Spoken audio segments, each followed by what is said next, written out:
नमस्कार दोस्तों, हमारे चैनल में आपका फिर से स्वागत है। दोस्तों, बैंक पेंशनर्स के कमिटेड पेंशन की रिकवरी के लिए स्टे कई कोर्ट्स द्वारा दिए जा चुके हैं। साथ ही दो पेंशनर्स की एसोसिएशन, एक Punjab national bank retirees association है और दूसरी इंडियन बैंक रिटायरीज एसोसिएशन है। उनको भी स्टे मिल चुका है Punjab and Haryana high court Chandigarh से।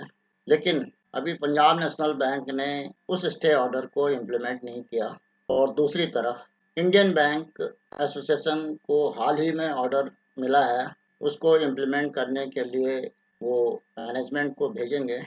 इंडियन बैंक क्या व्यू लेता है ये भी अब देखना होगा। Jammu and Kashmir high court द्वारा भी एक महत्वपूर्ण निर्णय दिया गया है।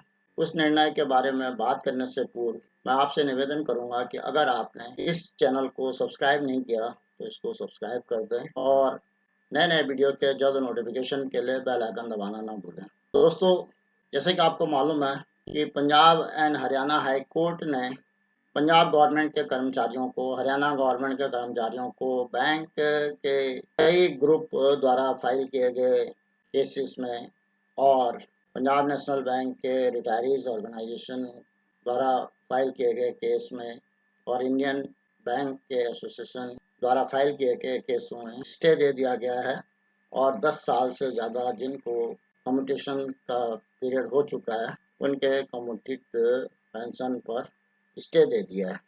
साथ ही इलाहाबाद हाई कोर्ट द्वारा भी एक केस में स्टे दे दिया गया था।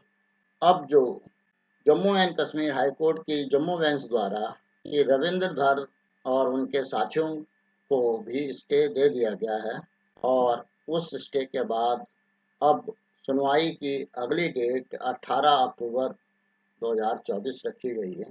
दोस्तों, जैसे कि आपको मालूम है कि 18 अक्टूबर की डेट ही Punjab and Haryana high court Chandigarh द्वारा भी रखी गई है, जिसमें कि रिस्पोंडेंट को अपना रिप्लाई देना है और उस दिन हो सकता है आर्गूमेंट भी हो जाए। तो इस केस का अब निर्णायक दौर है, क्योंकि ये जो जितने भी ऑर्डर हो रहे हैं ये इंटरिम ऑर्डर हैं। इसमें फाइनल ऑर्डर जो 18/10/2024 के बाद ही पता लग पाएगा, क्योंकि उसके बाद रिस्पोंडेंट अपना रिजेंडर या एफिडेविट, काउंटर एफिडेविट फाइल करेंगे और उसके बाद जो भी आर्गूमेंट्स होंगे और कोर्ट में जो प्रोसीडिंग चलेगी उसके बाद ही फाइनल ऑर्डर होगा। दोस्तों, जैसे कि आपको मालूम है कि इसमें AIBRF या उन्हीं के द्वारा एक united bank pensioners forum, bank retirees organisation UFBRO खड़ा किया गया है। तो उनका तो व्यू है कि कोर्ट केस कोई भी फाइल करने की ज़रूरत नहीं है। जो भी सरकार या IBA या DFS डिसीजन दे देगा वही उनको स्वीकार्य होगा। तो पेंशनर का जो आधा एक धड़ा है वो तो कोर्ट केस करने को तैयार नहीं है। दूसरी तरफ AIB पार्क भी लगभग 4 लाख पेंशनर्स से को रिप्रेजेंट करता है। जो उसके एफिलिएट्स हैं वो उनमें लगभग 4 लाख पेंशनर्स हैं। उनकी तरफ से भी अभी तक कोर्ट में कोई कंसोलिडेटेड केस फाइल नहीं किया गया और वो अभी तक ही एग्जामिन करवा रहे हैं कि कैसे कोर्ट केस फाइल कर दिया जाए ताकि सभी पेंशनर्स को उसका बेनिफिट मिल पाए। दोस्तों, दूसरी तरफ IBA के साथ जो नेगोशिएशन करने वाली बॉडी है UFBU, वो भी कम्यूटेशन के इशू को कहीं पर भी डिस्कस नहीं करना चाहती IBA के साथ और ना ही इस दिशा में कोई प्रपोजल रखना चाहती है IBA के पास। जबकि जितने भी डिसीजन आज की डेट में बैंकिंग इंडस्ट्री के वेज सेटलमेंट से लेकर के पेंशनर्स के बेनिफिट्स केवल IBA और EFBU ही डिसाइड करते हैं। तो क्या, लेकिन EFBU जो पेंशनर्स के मुद्दे में बिल्कुल आँख कान और अपने दिमाग को बंद करके रखे हुए हैं कि कभी भी जब पेंशनर्स के इशू आते हैं तो उन पर कोई चर्चा करने को तैयार नहीं होता IBA के पास, और जिसकी वजह से जितने भी एनोमलीज हैं पेंशनर्स के लिए वो हर एग्रीमेंट में क्रिएट करते जा रहे हैं।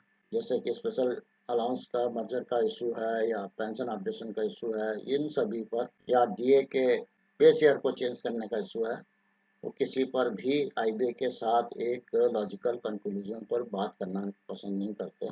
तो ये हमारा पेंशनर्स का दुर्भाग्य है कि यह व्यू पेंशनर्स का साथ नहीं दे रहा है, और दूसरी तरफ AIBRF और UFBRO जो उन्होंने सेटअप किया है वो भी UFBU के साथ मिल करके डेमोन्स्ट्रेशन कर रहे हैं। UFBU के साथ मिल करके वो UFBU के वचनों पे चलने के हमेशा तत्पर रहते हैं, जिसकी वजह से आधे पेंशनर्स तो कहीं पर भी कोई एग्रेसिव स्टेप लेने के लिए उपलब्ध नहीं हो पाते, जिसकी वजह से पेंशनर्स का जो ये मूवमेंट है वो काफ़ी कमज़ोर पड़ जाता है। दोस्तों, आज के इस वीडियो में मेरा AIBRF से भी रिक्वेस्ट है कि वो भी पेंशनर्स के बिहाफ पे कम्यूटेशन के अमाउंट के लिए स्टे लेने के लिए एक कंसोलिडेटेड केस फाइल करें, चाहे वो Punjab and Haryana high court में ही चंडीगढ़ में फाइल कर दिया जाए, ताकि उस केस के बाद सभी पेंशनर्स को उसकी राहत मिल पाए। दोस्तों, आज के इस वीडियो में मैं इतना ही कहना चाहता हूँ। आशा है कि इस वीडियो में दी गई जानकारी से आपको लाभ होगा, आपको पसंद भी आई होगी। अगर पसंद आए तो इसको लाइक करें, साथ ही अपने दोस्तों में शेयर भी करें। फाइनेंशियल लिटरेसी से संबंधित, बैंक से संबंधित, गवर्नमेंट की स्कीम के बारे में या साइबर अवेयरनेस के बारे में, फाइनेंशियल प्लानिंग के बारे में जानने के लिए इस चैनल को सब्सक्राइब करें, अगर आपने अभी तक सब्सक्राइब नहीं किया। नए नए वीडियो के जल्द नोटिफिकेशन के लिए बेल आइकन दबाना न भूलें। वीडियो को अंत तक देखने के लिए धन्यवाद। जय हिंद, वंदे मातरम।